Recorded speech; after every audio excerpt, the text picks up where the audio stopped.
Fala, meu pessoal, tudo bem com vocês? Estamos com mais um conteúdo, mais uma notícia para vocês e hoje estamos aqui com o canal do Braddock Show, todos os créditos ao canal deles, o link do canal deles está na descrição e no comentário fixado. Você que apoia nosso canal, deixe seu like, se inscreva no canal e não se esqueçam de ativar o sininho de notificações para vocês serem notificados de todos os nossos vídeos.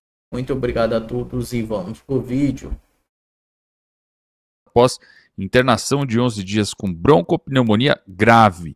Michele foi pessoalmente ao STF, levou novos exames e diz que nunca viu o marido tão frágil. E a decisão saiu horas depois.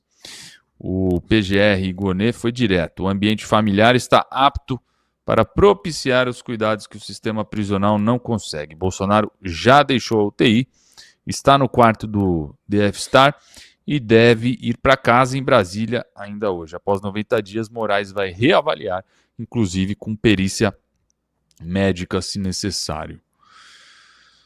Consta, eu gostaria de começar pelo seu comentário aqui. Chegamos a um ponto que nem o Alexandre de Moraes conseguiu manter, né? Na verdade, nós chegamos ao ponto de ter que comemorar e devemos e comemoramos, né, por questões humanitárias e pelo presidente Bolsonaro estar agora indo para casa para receber cuidados adequados, comemorando uma decisão juridicamente esdrúxula, né? Quer dizer, tudo nesse caso da prisão do Bolsonaro é absurdo, né? Ele foi julgado e condenado de forma política, numa denúncia totalmente sem embasamento por um crime impossível.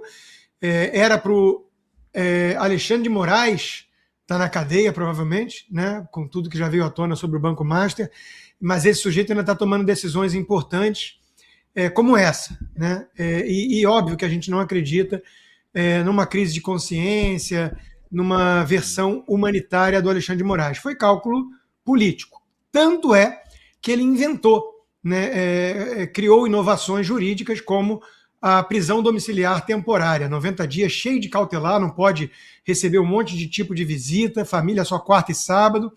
Ele continua refém do Alexandre de Moraes, do sistema, e continua isolado politicamente, né? Esse parece ser o intuito.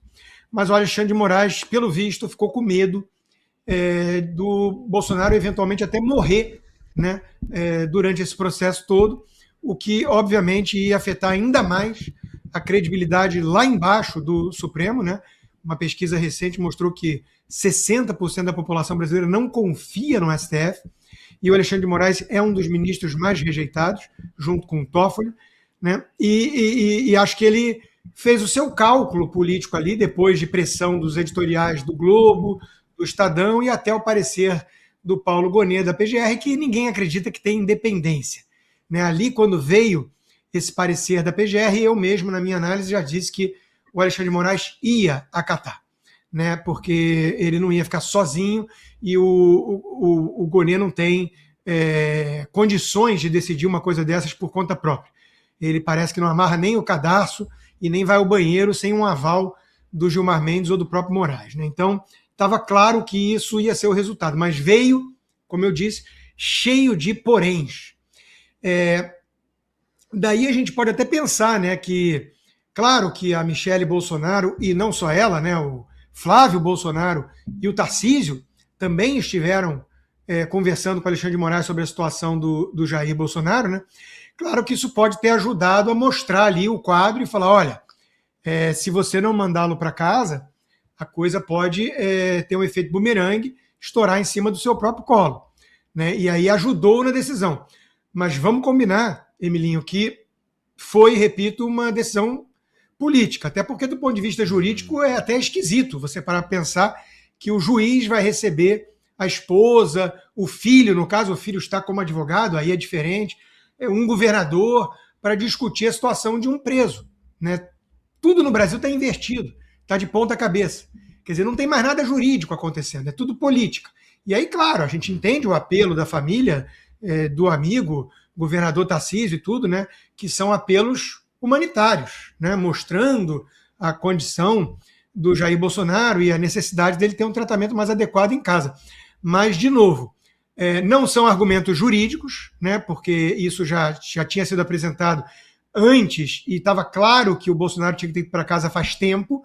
Ele correu risco desnecessário por decisão equivocada, vingativa, sádica do Alexandre de Moraes, e que o Alexandre de Moraes tomou essa decisão agora também fazendo cálculos políticos e não por qualquer tipo de crise de consciência e apelo humanitário. Então, nós temos que comemorar isso, ficamos felizes pelo Jair Bolsonaro, né, claro, mas é uma comemoração que vem junto com um gosto amargo por lembrarmos que o Brasil não tem mais nada parecido com o Estado de Direito.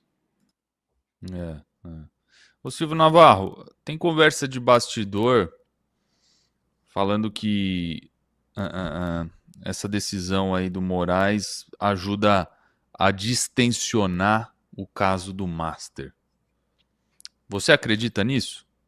Não acredito. Eu acho que o caso Banco Master, ele afetou o gabinete do ministro Alexandre de Moraes e do ministro Dias Toffoli nesses dois casos de forma definitiva. É impossível que os dois ministros consigam se desvencilhar do caso Master e seguir com a imagem minimamente confiável para o pagador de impostos, para o cidadão brasileiro. Eles turvaram ainda mais a imagem do Supremo Tribunal Federal. Por causa deles, por causa de Alexandre de Moraes, do contrato da sua esposa de 129 milhões, do encontro na mansão do banqueiro Daniel Vorcaro, onde funciona um bunker para degustação de charutos e vinhos caros, com 4 poltronas. Eu adoro o detalhe, quando as reportagens elas vão na minúcia, quando elas cruzam as fontes, trabalho bem feito de reportagem, como esse, por exemplo, estou citando do portal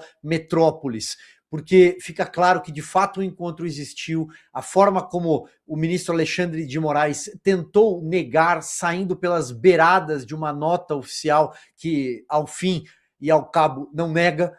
Então, é indissociável, não tem mais como separar. No caso de Dias Toffoli, eu acho que a própria pesquisa de imagem citada agora, que remete à capa do jornal Estado de São Paulo do final de semana, do domingo, deixa muito claro. Dias Toffoli, naquela barrinha que eles colocam de positivo e negativo, não sei onde encontraram, mas encontraram 9% de entrevistados que dizem que Toffoli tem uma boa imagem. Não sei onde vivem, o que comem, de que planeta responderam a essa enquete, esses 9%.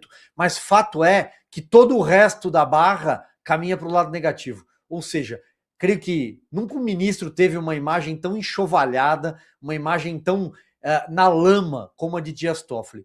Portanto, isso não vai mudar nada. Essa é uma decisão e nós estamos no Brasil de Alexandre de Moraes, no Brasil do Supremo Tribunal Federal, de Dias Toffoli, Gilmar Mendes, Flávio Dino, entre outros, que nós infelizmente temos de comemorar uma domiciliar para um homem que não cometeu crime algum, para um preso político que estava debaixo de tortura há mais de 200 dias. E por força desta tortura que foi submetido, as condições de saúde dele se agravaram, a ponto de o ministro Alexandre de Moraes, numa jogada ensaiada com Paulo Gonet, concordo, Paulo Gonet é um fantoche do STF, desde que chegou lá, pelas mãos do atual decano Gilmar Mendes, de quem foi sócio durante boa parte da vida, sócio em negócios, vai responder pela acusação, a figura do parquê no ordenamento jurídico. Como é que pode o sócio ser representante do Ministério Público, que deveria ser independente justamente da corte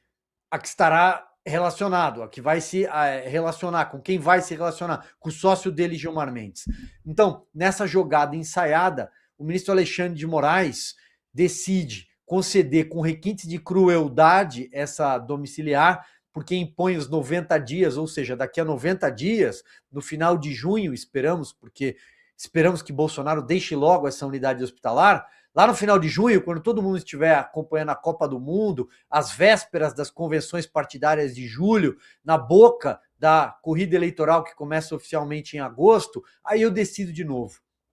Colocando, inclusive, restrição ali, o item 11, quando ele defiro e aparece ali o item 11, ele deixa claro que Bolsonaro não poderá receber visitas E nem as pessoas que moram na casa não poderão receber visitas nesse período. Lembrando que Lula da Silva, em 2018, o jornal Estadão, esse mesmo Estadão, batizou o local onde Lula estava preso, eu não vou chamar de cela, mas de cela comitê, porque era de lá que Lula dava as cartas da eleição. Mas Bolsonaro não pode receber visitas sequer. Então, neste Brasil, infelizmente, nós temos de comemorar que o presidente Bolsonaro vai ficar em situação melhor, assistido pelos familiares, ele conhece quem vai fazer a refeição dele, quem vai cozinhar a comida dele, ou seja, imagino que nesse amparo de carinho e família, ele possa se restabelecer com mais brevidade, com mais celeridade. É só isso que nós temos a comemorar, porque o presidente Jair Bolsonaro não deveria estar preso. Mas é isso, Emilinho, para finalizar, e perdão por ter me alongado um pouco, mas o fato é que o presidente Jair Bolsonaro é um preso político, não podemos perder isso de tela. E a decisão não usual, exótica do ministro Alexandre de Moraes mostra que até nessa hora, até no finalzinho, a soberba escapa nas tintas, né? Muito bem dito. Defesa de Felipe Martins pede que Moraes envie caso à Corte Internacional de Direitos Humanos. A defesa de Felipe Martins pediu que Moraes encaminhe o caso à Comissão Interamericana de Direitos Humanos, alegando violação ao retardar transferência urgente. O que aconteceu? Felipe foi transferido de uma casa de custódia superlotada que quase entrou em rebelião, pois os presos perceberam que ele recebia tratamento diferenciado, segundo o relatório prisional. Moraes reverteu a transferência antes de ouvir as explicações, colocando em risco a integridade física do ex-assessor. Olha, consta, aqui a defesa vai à comissão... É mais um caso escandaloso, né? Assim como o do próprio Jair Bolsonaro, o seu ex-assessor Felipe Martins é um preso político, é perseguido por vingança pessoal do Alexandre de Moraes, que provavelmente queria ali que ele delatasse alguma coisa que não aconteceu, que ele inventasse algo, criasse uma narrativa ou ajudasse numa narrativa, como fez o Mauro Cid, né? E desse um pouquinho mais de aparência de robustez à denúncia da PGR, mas ele se recusou, né? Ele foi corajoso, ele realmente pagou um preço alto por isso. Ele adotou aquela máxima, né, de que prefere sofrer. Fala, meu pessoal, estamos aqui no Correio do Povo. Começar a ler aqui, se inscreva no canal, ative o sininho de notificações para vocês serem notificados de todos os nossos vídeos. É muito importante aí seu comentário, a sua opinião, que ajuda os nossos vídeos a engajar e chegarem para mais pessoas. Então, deixa aí os bom dia, boa tarde, oi. Não se esqueçam de ativar o sininho de notificações para vocês serem notificados de todos os nossos vídeos. Aqui no Correio do Povo, Moraes autoriza a prisão domiciliar para Bolsonaro. Ministro do Supremo Tribunal Federal concede benefício de 90 dias ao presidente para o tratamento de saúde. O ministro Alexandre do Supremo Tribunal Federal concedeu ao ex-presidente Jair Bolsonaro o direito de cumprir 90 dias de prisão domiciliar para tratar de broncoopneumonia. Ao fim desse prazo, o magistrado fará uma nova avaliação sobre a continuidade ou não do benefício. A decisão acompanhou o parecer favorável para a Procuradoria-Geral da República, PGR, que defendeu a flexibilização do regime devido a condições climáticas ou políticas. O condenado a 27 anos e 3 meses de reclusão por tentativa de golpe de Estado, Bolsonaro cumpre pena na Papudinha, em Brasília. Ele saiu do presídio em 13 de março após apresentar o quadro de enferrujamento que motivou sua hospitalização. No último boletim, Bolsonaro permanece internado no hospital da F-Start. Nesta terça-feira, segundo o boletim médico, ele segue com antibiótico-terapia endovenosa, suporte clínico e fisioterapia motora. Na tarde da segunda-feira, 23, Bolsonaro deixou a UTI e foi transferido para o quarto de segunda. Segundo o hospital, ainda não há previsão de alta hospitalar. Bolsonaro está internado desde dia 13 de março em tratamento para pneumonia bacteriana bilateral decorrente episódio broncoaspiração, condição em que conteúdo gástrico restrições alcançaram as vias respiratórias e provocam injeção pulmonar. Na ocasião, o ex-presidente apresentou febre, vômitos, queda de saturação de oxigênio. Esse foi o vídeo, deixe seu like, se inscreva no canal e até o próximo.